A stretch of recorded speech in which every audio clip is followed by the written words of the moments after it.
you another creepypasta, because I really enjoy creepy stories and horror themed things in general. So you might want to reconsider if you're going to listen to this before you sleep. You might want to reconsider, because it is quite a scary story called Jeff the Killer. So if you listen now, you listen at your own risk. I still consider it ASMR though, since you can, find my voice relaxing, but the story in itself is not relaxing. But hope you will still enjoy it.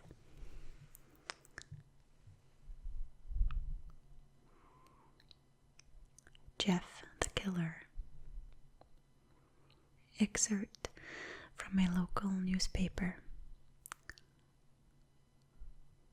Ominous unknown killer is still at large. After weeks of unexplained murders, the ominous unknown killer is still on the rise.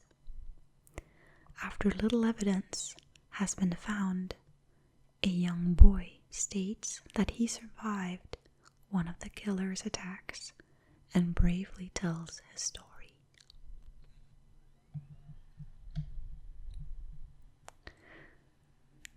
I had a bad dream, and I woke up in the middle of the night, says the boy.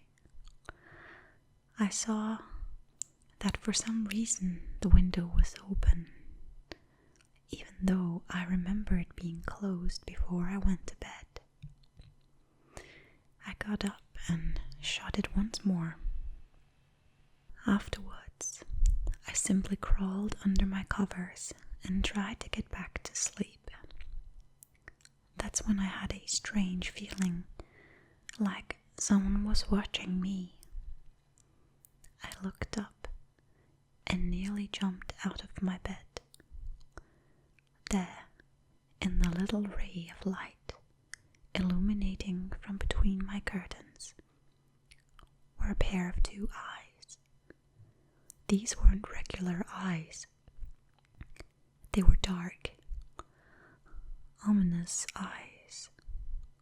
They were bordered in black and just plain out terrified me. That's when I saw his mouth, a long, horrendous smile that made every hair on my body stand up. The figure stood there, watching me. Finally, after what seemed like forever, he said it. A simple phrase, but said in a way only a madman could speak. He said, "Go to sleep." I let out a scream. That's what sent him at me. He pulled up a knife, aiming at my heart. He jumped on the top of my bed. I fought him back. I kicked. I punched. I rolled around, trying to knock him off me. That's when my dad busted in. The man threw the knife. It went into my dad's shoulder.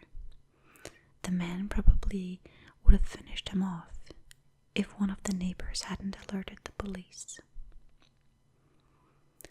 They drove into the parking lot and ran towards the door. The man turned and ran down the hallway. I heard a smash, like glass breaking.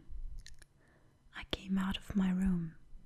I saw the window that was pointing towards the back of my house was broken. I looked out to see him vanish into the distance. I can tell you one thing. I've never forgot that face, those cold, evil eyes, and that psychotic smile. They will never leave my head. Police are still on the look for this man. If you see anyone that fits the description in the story, please contact your local police department. Jeff and his family had just moved into a new neighborhood. His dad had gotten a promotion at work, and they thought it would be best to live in one of those fancy neighborhoods. Jeff and his brother Lou couldn't complain though, and knew a better house. What's not to love? As they were getting unpacked, one of their neighbors came by.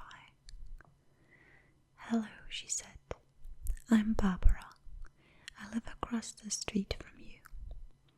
Well, I just wanted to introduce myself and to introduce my son." She turns around and calls her son over.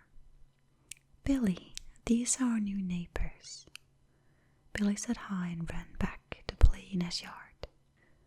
"Well," said Jeff's mom, "I'm Margaret, and this is my husband Peter and my two sons, Jeff and Lou."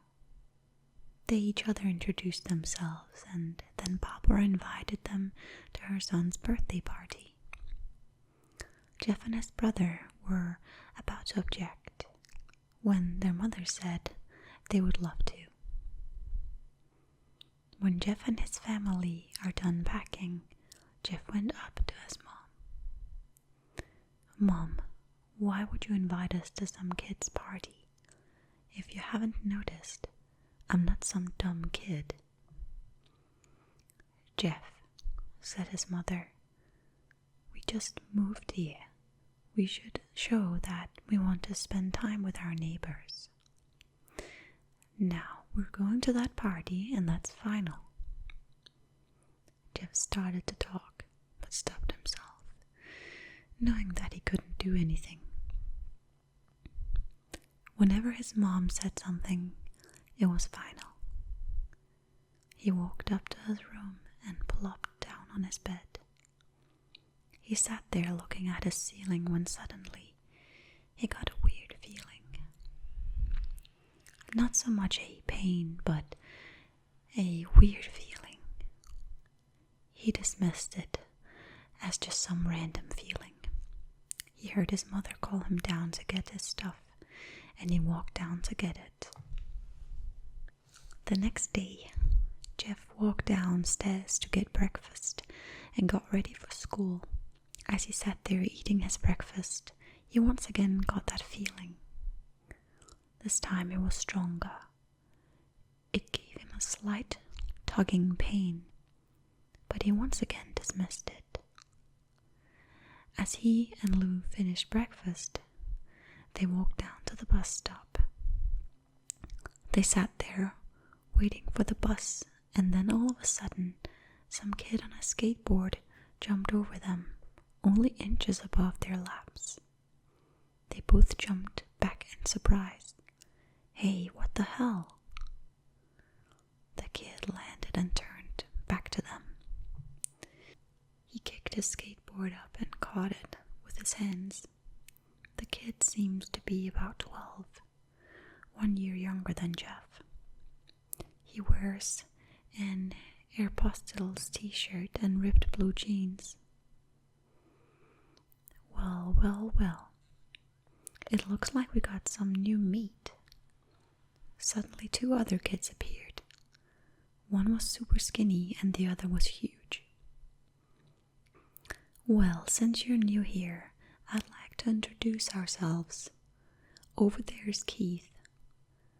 Jeff and Lou looked over to the skinny kid. He had a dopey face that you would expect a sidekick to have. "And he's Troy." They looked over at the fat kid. Talk about a tub of lard. This kid looked like he hadn't exercised since he was crawling. "And I," said the first kid, "am Randy.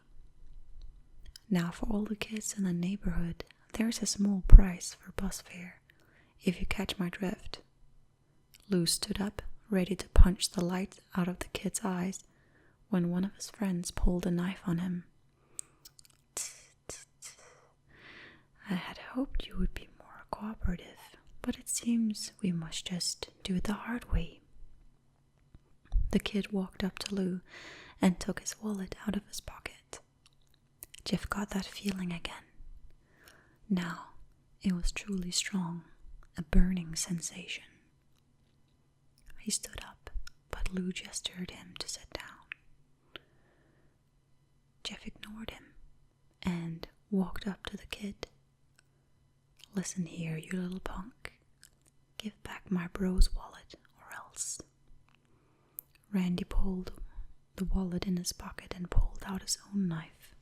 "Oh, and what will you do?" Just as he finished the sentence, Jeff popped the kid in the nose. As Randy reached for his face, Jeff grabbed the kid's wrists and broke it. Randy screamed, and Jeff grabbed the knife down from his hand. Troy and Keith rushed Jeff, but Jeff was too quick. He threw Randy to the ground.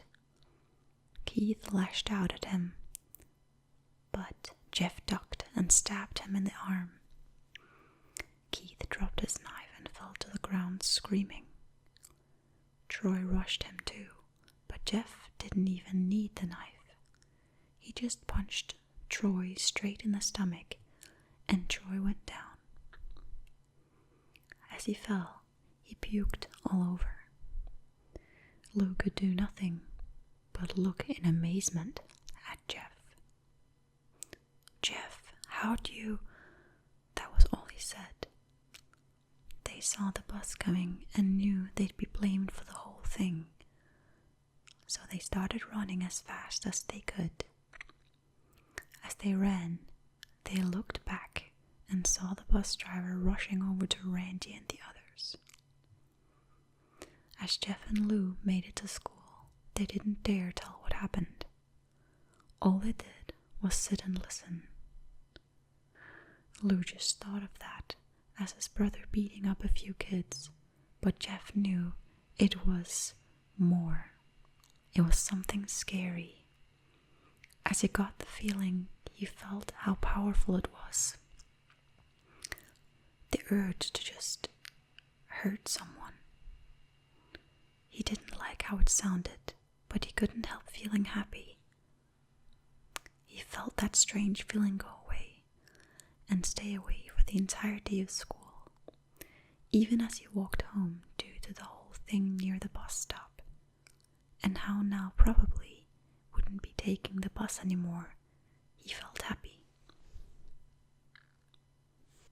When he got home, his parents asked him how his day was, and he said in a somewhat ominous voice, "It was a wonderful day." Next morning, he had heard a knock at his front door. He walked down to find 2 police officers at the door, his mother looking back at him with an angry look. "Jeff, these officers tell me that you've attacked 3 kids. That it wasn't regular fighting. That they were stabbed. Stabbed, son." Jeff's gaze fell to the floor, showing his mother that it was true. "Mom, they were the ones who pulled the knives on me and Lou." "Son," said one of the cops, "we found 3 kids. 2 stabbed, 1 having a bruise on his stomach, and we have witnesses proving that you fled the scene. Now, what does that tell us?" Jeff knew it was no use. He could say him and Lou had been attacked, but then there was no proof it was not them who attacked first. They couldn't say that they were fleeing, because truth be told, they were. So Jeff couldn't defend himself or Lou. "Son, call your brother down." Jeff couldn't do it, since it was him who beat up all the kids. "Sir, it was me. I was the one who beat up the kids. Lou tried to hold me back, but he couldn't stop me." The cop looked at his partner and they both nodded. "Well, kid, Looks like a year in juvie. Wait, says Lou. They all looked up to see him holding a knife. The officers pulled their guns and locked them on Lou. It was me. I beat up those little punks. Have the marks to prove it. He lifted up his sleeves to reveal cuts and bruises, as if he was in a struggle. Son, just put the knife down, said the officer. Lou held up the knife and dropped it to the ground. He put his hands up and walked over to the cops. No, Lou, it was me. I did it. Jeff had tears running down his face. Ah, poor bro, trying to take the blame for what I did. Well, take me away. The police let Lou out to the patrol car. Lou, tell them it was me. Tell them. I was the one who beat up those kids. Jeff's mother put her hands on his shoulders. Jeff, please, you don't have to lie. We know it's Lou. You can stop. Jeff watched helplessly as the cop car speeds off with Lou inside. A few minutes later, Jeff's dad pulled into the driveway, seeing Jeff's face and knowing something was wrong. Son, what is it? Jeff couldn't answer. His vocal cords were strained from crying. Instead, Jeff's mother walked his father inside to break the bad news to him, as Jeff wept in the driveway. After an hour or so, Jeff walked back into the house, seeing that his parents were both shocked, sad, and disappointed. He couldn't look at them. He couldn't see how they thought of Lou when it was his fault. He just went to sleep, trying to get the whole thing off his mind. 2 days went by with no word from Lou at JDC. No friends to hang out with. Nothing but sadness and guilt. That is until Saturday, when Jeff is woke up by his mother with a happy sunshiny face. Jeff, it's the day, she said as she opened up the curtains and let light flood in his room. What's today? Asked Jeff as he stirs awake. Why, it's Billy's birthday party. He was now fully awake. Mom, you're joking, right? You don't expect me to go to some kid's party after... There was a long pause. Jeff, we both know what happened. I think this party could be the thing that brightens up the past days. Now get dressed. Jeff's mother walked out of the room and downstairs to get ready herself. He found himself to get up. He picked out a random shirt and a pair of jeans and walked downstairs. He saw his mother and father all dressed up, his mother in a dress and his father in a suit. He thought why they would even wear such fancy clothes to a kid's party. Son, is that all you're going to wear? Said Jeff's mom. Better than wearing too much, he said.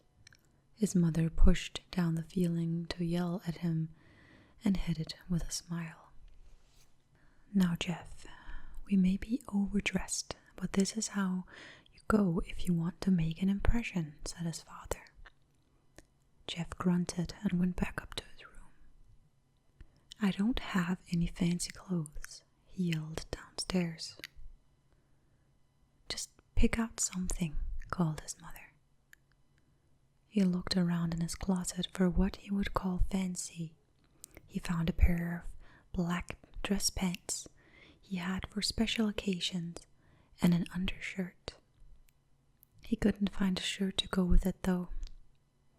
He looked around and found only striped and patterned shirts, none of which go with dress pants. Finally, he found a white hoodie and put it on.